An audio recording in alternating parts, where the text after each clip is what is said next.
বছর থেকে সরকারের কাছে একটা দাবি জানিয়ে আসছিলাম যে স্বৈরাচারের দোসর খুনি হাসিনার সহযোগী ফ্যাসির রাষ্ট্রপতিকে রাষ্ট্রপতির পদ থেকে অপসারণ করে বিচারের মুখোমুখি করতে হবে।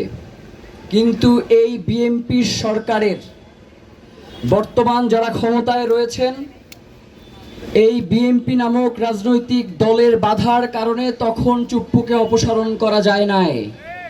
একটু আগে চুপ্পু পদত্যাগ করেছেন, এর কোনো কৃতিত্ব এই বিএনপি সরকারের না। কারণ তখন যদি বিএনপি বাধা না দিত তখনই চুপ্পুর পদত্যাগ হয়ে যেত। আমরা সরকারের কাছে আহ্বান জানাই, এই জায়গা থেকে আপনার পরিত্রাণের একটাই উপায় আছে, অতি দ্রুত চুপ্পুকে গ্রেফতার করে। চুপ্পু যখন রাষ্ট্রপতি হয়েছিল তখন বৃষ্টি নেমেছিল, তখন যারা দায়িত্বে ছিল তারা এসে বলেছিল ছাড়, বৃষ্টি নেমেছে। তো সে বলল আমি তো এখানে ঝড় উঠাতে এসেছি। আমরা সরকারকে আহ্বান জানাতে চাই, ওকে গ্রেফতার করে রিমান্ডে বাঁশডলা দিয়ে ওর শরীরে 206 ডিগ্রি জ্বর উঠাতে হবে। এর বাইরে আর কোনো সমাধান নাই।